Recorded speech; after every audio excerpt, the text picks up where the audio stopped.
Hi, you are watching SightsIn Plus and this is Romesh Shivast. Please do subscribe the channel for the HR news, for HR updates and conversation with the top-notch CHROs, business heads and thought leaders. Today we are going to discuss about the L&D trends and challenges for 2024.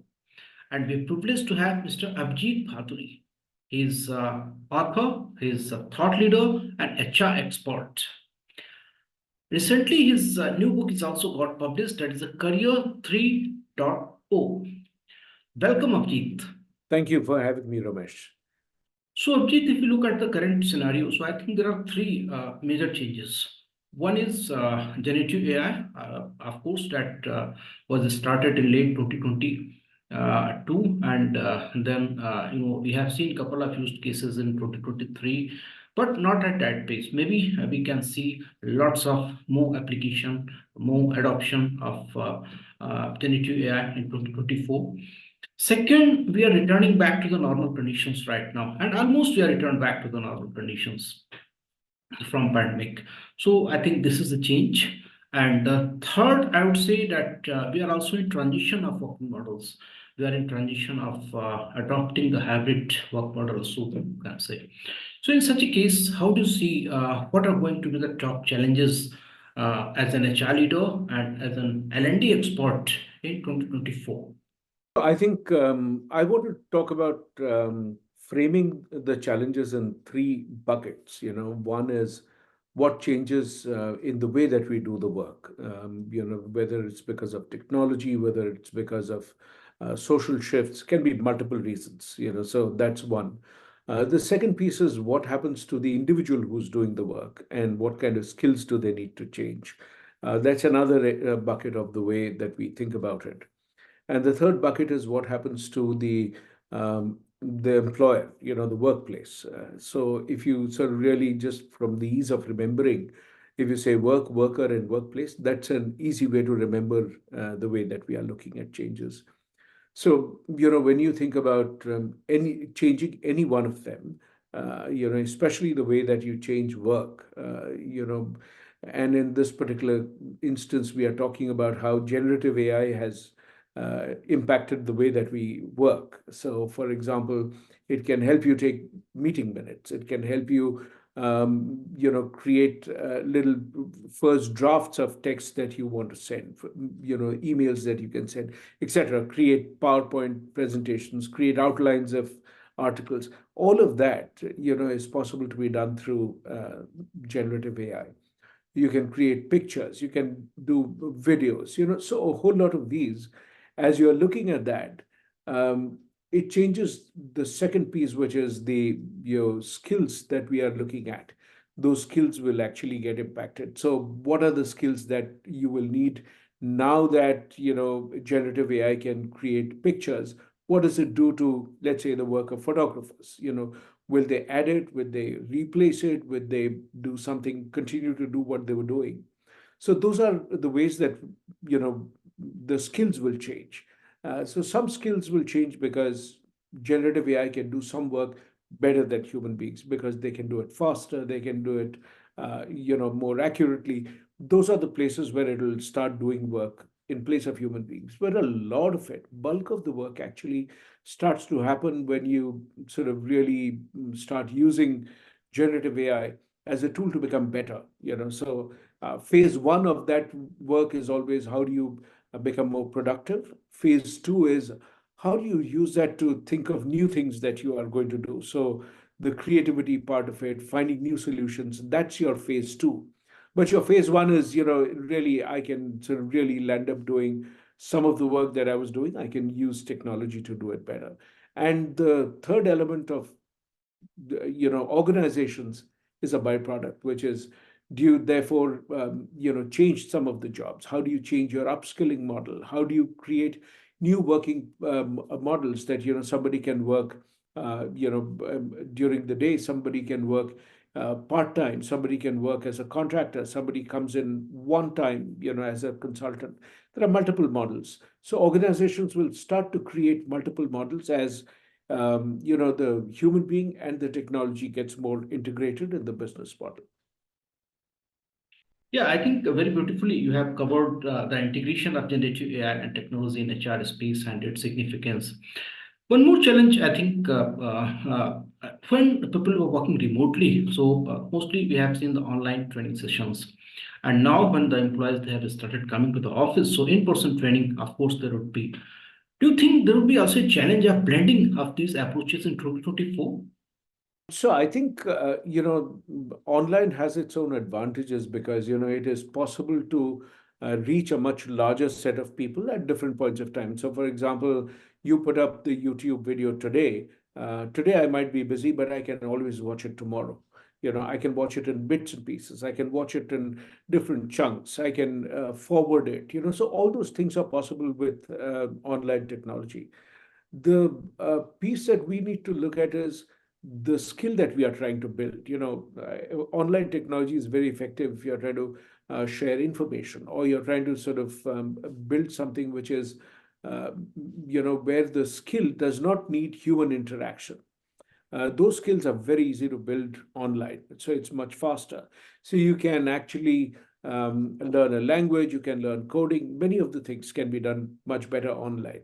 But there is a range of things where, if I have to learn how to give you feedback, that is something that I will probably need another human being to be part of. And, unless the entire workforce there where I'm going to be using that skill is also remote, it is much easier, more effective, and faster to build some of those human skills in person.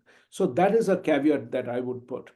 The fact that you and I can record this at any point of time, this is fabulous because we are in different time zones. So that makes it possible to do this at a point of time which is convenient. But if you really had to think about getting in the interaction of the people, real-time conversation, somebody interrupts you and asks you a question, or you sort of add another thing which is a result of three other people making an observation, those are some of the, connecting the dots becomes harder to do when you're doing it, online. So any skill which is built by connecting the dots continuously is more effective if it is done in person. Yeah, of course, there's a more flexibility in online trainings. You can watch the content when you're comfortable. You can read the material when you're free. But there, I think one more challenge. There is a personalized learning. Every employee is an individual, and everyone has their own set of problems. So, how do you see the personalized learning as a challenge? When you look at personalization, so I actually distinguish between personalization and individualization, and I'll take a minute to explain that. So when you think about mass production, a car has mass production. So when things get produced first, they actually, you do an anticipation of what the buyer is likely to need, and you create products on the basis of that.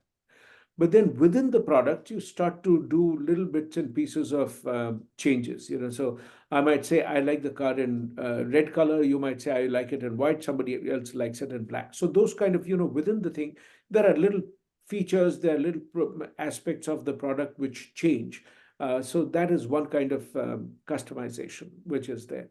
The next phase is actually personalization. I kind of say that, okay, I will, I have a special need because I have a disability. Can the car be customized? The gears can be changed to make assistive technology and all those kind of things, which that means I'm buying the red car for myself, but I also want something else which is unique to me and, my disability or my ability. And I prefer to do this. Those are some of the pieces that, make it personalized. Individualized is a place where, and there might be many people like that. So everybody who has, let's say, a vision related problem, is going to want that same feature that I have asked for. So then there is a small batch which they manufacture for this particular group with a special need. So that's the personalization element. Individualization is where even within that particular cohort, I am an individual, and what I need is pretty much such a small group that it is uneconomical to think about doing it in a mass production phase. So that is really one of the big differentiations.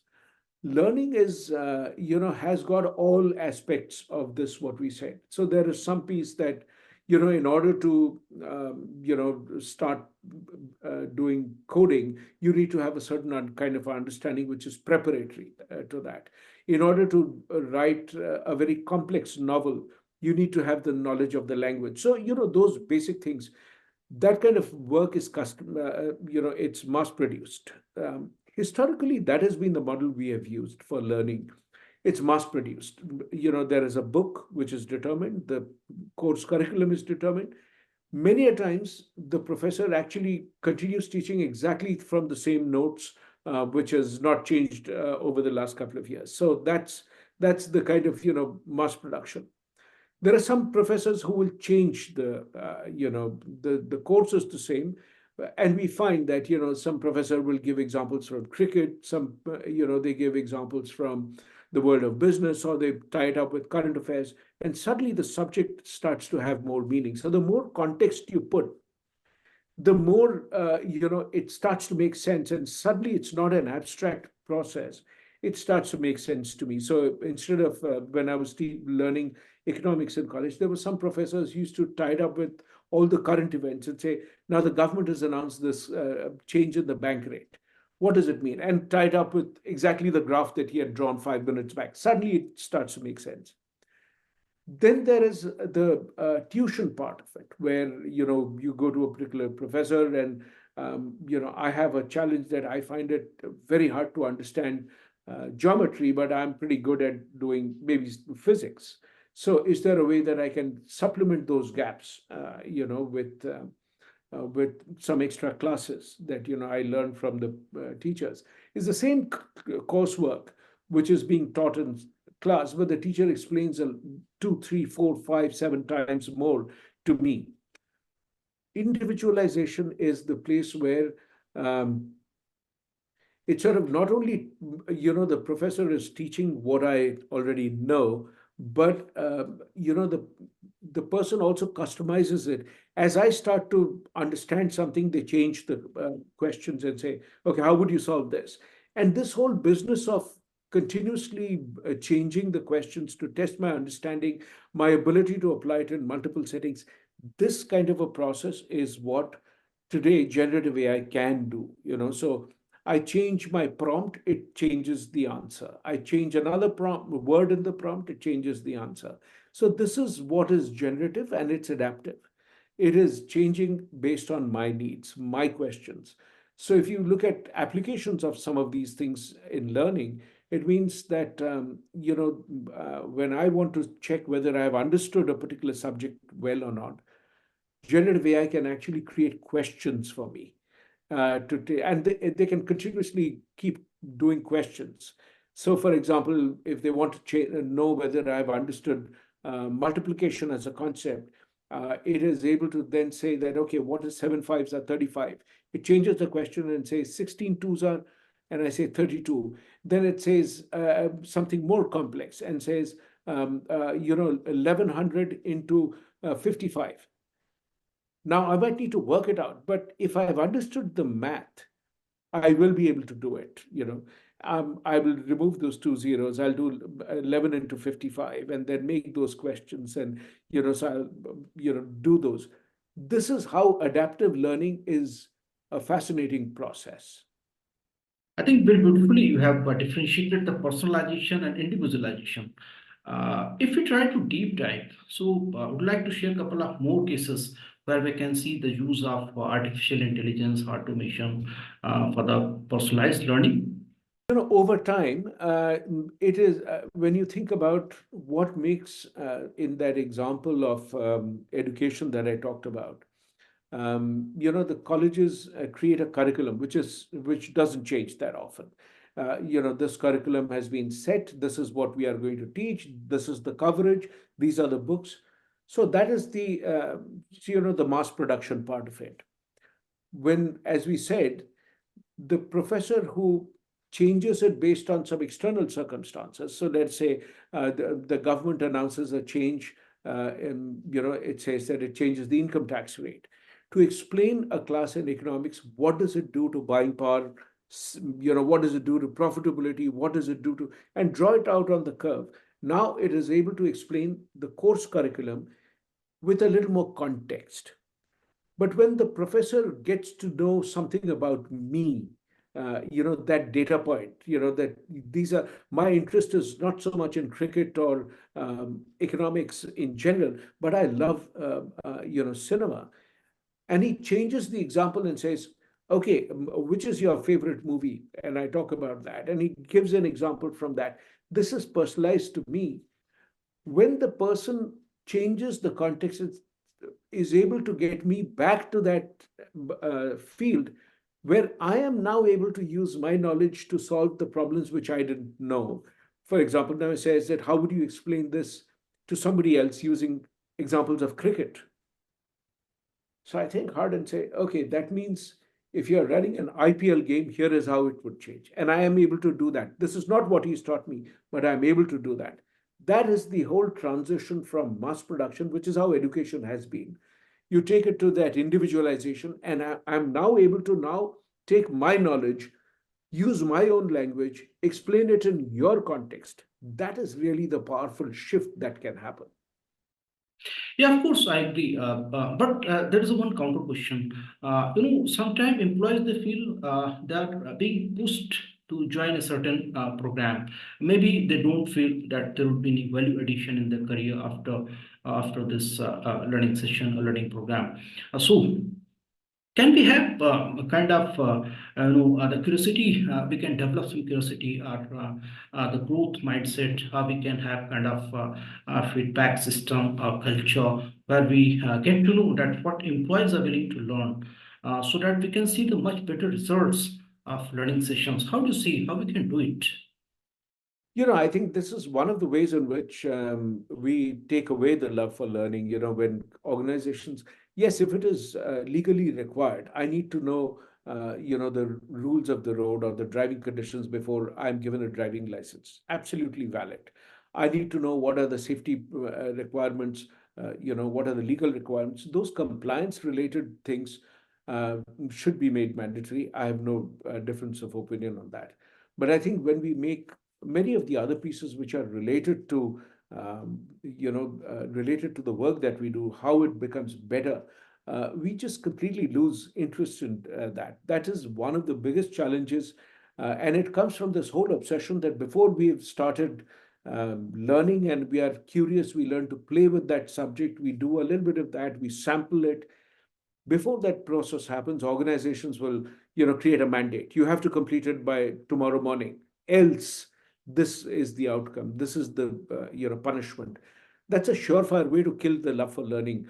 I remember when I was in school, we had a one of the teachers. He used to if we didn't do our homework, he would make us run around the field. He would make us take a round of the field. It was a large field, and I was a fat, chubby boy, and I had huge difficulty completing that. So, yes, it put dread in my head, and I would really make sure that I completed that particular homework. But what it did was that I began to sort of really hate sports because, it was always associated with this whole pain of running in the sun. This is what organizations do when they start to create these mandatory courses that you have to do it. It's a terrible way to build curiosity. So if you are really looking to build that growth mindset or curiosity in the mind of people, don't make it compulsory. Two, I think we should really wait a while before a person's become really good at something before you start evaluating the ROI on the course. Before the person has started doing it, the L&D department will be given a target. What is the ROI of this? For many of these things, before it, I have the skill, but my being able to use it really does not show up until I become really good at it. And that there is a time gap. I have to practice it certain number of times. But when you start measuring my ROI on day one, you're actually making sure that you are neither getting accurate ROI, neither are you really helping me become a good learner because, this time, yes, you'll hold the gun and let me do this. but it's just a terrible way to make sure that I am going to be learning something on my own. So this is a very, very old, archaic mindset, and I wish organizations would understand this. Yeah, right, right. One more factor I would like to discuss here, that is the data analytics, the role of data analytics in L&D space. Sometimes neither your opinion nor my opinion, what the data says, let's see which the program is best, what is the ROI. So how do you see the role of data analytics in L&D space in coming year? I think we need to use both the things. We need to use data. It helps us understand what are people looking at, and it sort of gets you a reasonable view of that. But I also think that when learning and development, which uses a lot of creativity, when you just sort of really focus only on the data part of it, you may create something which is accurate, but there'll be no adoption because it's so dry. Because data is all about making sure that I need to convey that. Let's say if I'm teaching you how to drive, I teach you which side of the road you need to drive. I need to teach you the traffic lights and the road safety signs. I can, so this is what is the curriculum. So that's the curriculum that you need to do, which is best designed through data analytics. Um, but what I think the opportunity lies in also understanding what is my interest, what is, um, when you do data analytics on the learner, you begin to understand some of the trends. Like, for example, one of the times I discovered in the early days of mobile based learning, we discovered that there was a whole lot of people who were learning what we were asking them to learn very late at night, and there was no time boundary, and that you had to learn it during the working hours or anything of that sort. It made me question that, well, I mean, a lot of these people are learning at midnight and 1 o'clock at night, but you never have any classes open at 1 o'clock at night. So maybe for we need to really think about when and where we make those kind of groups available to people who are interested in learning at that hour. So I think there is certain amount of behavior that you are able to understand from data, but you also don't understand the reason why some of these things happen, which is where you need qualitative data, which means being able to understand that yes, the person is studying at 1 o'clock because in many of the places there is a power shortage, and the power doesn't come in until midnight, or there's no power from 9 to 10 last night. So therefore, people were studying after 10 o'clock. Until we know some of those other factors, the human factors, we are never going to be able to design something which is accurate. The final piece is that, yes, there is data about the individual, there is data about the circumstances, but more importantly, how do you creatively use storytelling, which is one of the most powerful skills, going forward. That's one of the most powerful skills that I think, as we are looking at the future, we need to be able to learn that. Abhijit, before we reach to the end of time, I'm curious to know about your newly launched book, that is the Career 3.0, and I'm also, curious to know that what are the top six skills which are required to succeed in career. Career, before I explain what is Career 3.0, I explain the traditional model of careers is that you graduate from school or college, and then you start work somewhere and you retire from that. So this is a very clear three-stage division: you learn, earn, and retire. So that's your three-stage career. That's Career 1.0. And you might change your employer. Yes, it's possible you change from one particular employer to another, but broadly it is the same skill which is getting monetized. In Career 2.0, you have a scenario where a person like Atul Khatri, the stand-up comedian, he used to have a business in IT. He ran a firm, and then he became a stand-up comedian. He was sort of doing it on the side initially, and then he became a stand-up comedian, and that has become his different career. So he's able to monetize. Today, he can still monetize his business. I don't know whether he does or not, but certainly as a stand-up comedian, he's got his shows, he's doing his Netflix special. So he's created a different skill, which has nothing to do with running the business. And so that's Career 2.0. Um, Career 3.0 is three or more skills monetized in three or more different ecosystems. So, for example, being able to monetize, through keynotes is one kind of a skill. Monetization as a consultant, as an engineering consultant, could be your second piece. And third is that you are able to also, run a cafe, or you become a musician and you're able to, do shows and do some of that. This is Career 3.0. Today, we are, most people, when I was writing the book, I spoke to a lot of people and found most of them get bored inside an organization because the organization is designed for a Career 1.0 model. Careers are not designed for Career 3.0 model, whereas people have moved on. So it's really the same thing you see in every aspect. Digital adoption that you do as an individual is way more than what your organization allows you to do. You can't use this app, you can't do this app, you only have to use this app. Whereas as individuals, we are constantly experimenting and doing that. I think it is this element which I have tried to capture in this book. That it is time for organizations to really start thinking of these three groups. There are some people who will want to be specialists, which is fine, but helping people to build additional skills. For example, when people become people managers, they are learning an additional skill.